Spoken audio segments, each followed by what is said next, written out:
the chopper there?" "Can't get it in," he answered. "It's not safe. They're going to have to carry her out. We've got mountain rescue on the scene to help." They continued through the trees. Kali was going to respond, but they'd just reached a slight rise that opened into a clearing and could hear conversation. She recognized the voice of the coroner, Dr. Mona Stitchard, known privately to her colleagues as Stitches. The conversation came to a halt as Kali and Walter stepped into a small grassy space beneath a towering rainbow eucalyptus tree. The tree's trunk was covered with narrow strips of peeling, papery bark that ranged in color from deep orange to purple and multiple shades of green. Several people dressed in white plastic crime scene gear were gathered beneath it, staring upward. Their gazes were held not by the startling natural colors of the massive trunk, but by the lone figure that dangled about 7 feet off the ground from one of the tree's thick branches. The suspended figure belonged to a young woman. She was naked, and a rope was looped around her neck. Her face was tilted forward, obscured by a mass of curly brown hair. Her lifeless arms hung limp, fastened together with rough twine behind her back at the wrists. The fingertips of both hands were badly scraped. The soles of the girl's feet, clearly visible from where the watchers stood, were partially charred and blackened.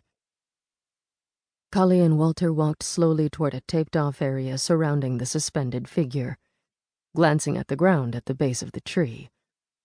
A faint impression that might have been drag marks could be seen disappearing into the undergrowth on the north side of the clearing that ultimately led to the edge of a steep slope. They stayed where they were in order to avoid contaminating the space.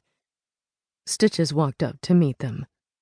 Like the others, her clothing was covered by a white jumpsuit and a white cap that confined her hair. She was wearing gloves and holding 2 packets that contained disposable outfits identical to her own. 2 sets of booties rested on top of the packets, and she passed them to Walter and Kali. She said nothing, waiting for Kali to speak. "A eucalyptus deglupta," said Kali, gesturing at the tree. "Yes," said Stitches. She removed her glasses, wiping a layer of condensation from the lenses.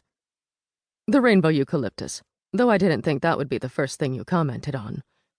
She looked back at the tree. "Mostly native to the Philippines, I believe. Such an odd thing, isn't it?"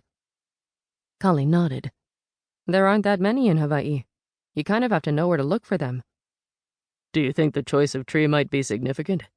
asked Walter. "Possibly," said Kali slowly. She looked around, then back at the body.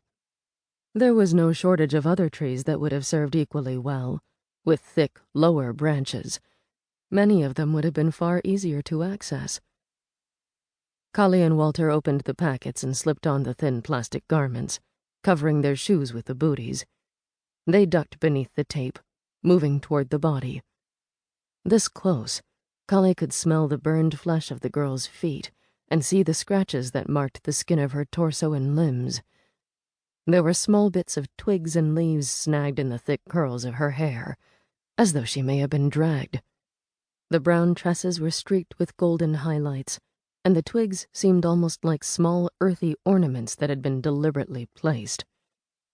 Reaching up unconsciously to finger the end of her own bedraggled braid, Kali stared at the body, hanging close enough to the tree's trunk to suggest, from the right angle, that the dead girl was merely leaning against it, poised in exhaustion for a moment of rest. Kali did her best to remain dispassionate, but it was no good. That the woman had been tortured was clear. Pausing at the body's side, Kali considered her immediate impressions.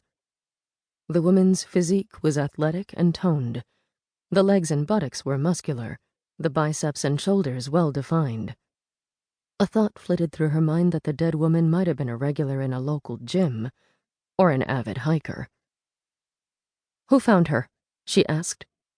"She was discovered by that park ranger over there," said Stitches, nodding toward the group of people on the edge of the clearing.